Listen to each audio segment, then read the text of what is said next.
大家好，我是小丽。今天分享一个非常适合秋冬季节食用的醪糟炖雪梨，香甜又可口。准备2个个头大小均匀的雪梨，准备适量的银耳，泡发好，然后撕成小朵。另外准备一些大枣碎、红枸杞和冰糖适量。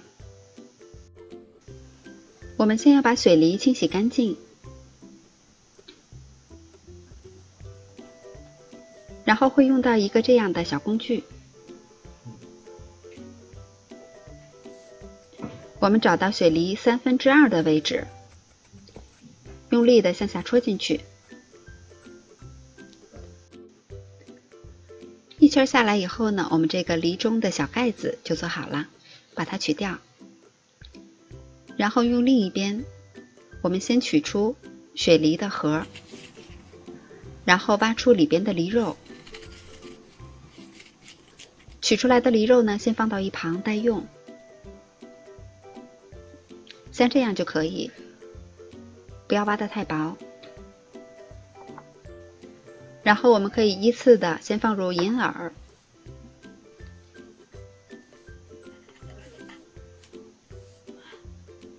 红枣碎、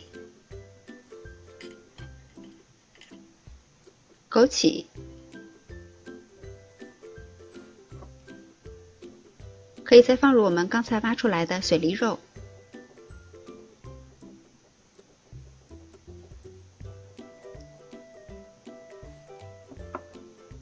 再放上2小勺的醪糟。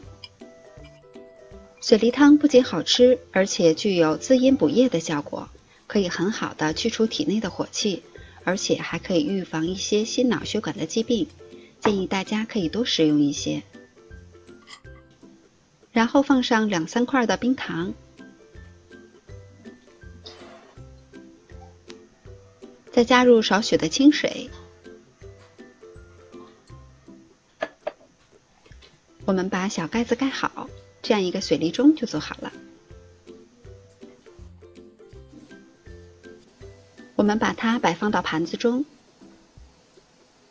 然后开水上锅，保持中高火蒸30分钟。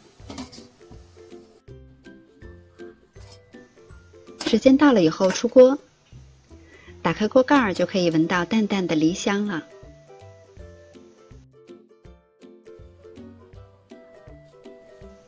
我们来看一下，打开小盖子又可以闻到淡淡的米酒香味儿。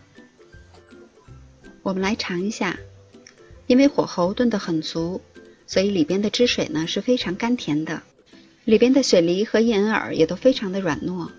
这道甜品非常适合老人和女士食用，如果给小朋友做的话，可以不放醪糟。喜欢的朋友也动手做起来吧。我是小丽，喜欢我的视频请关注留言，感谢您的收看，明天见。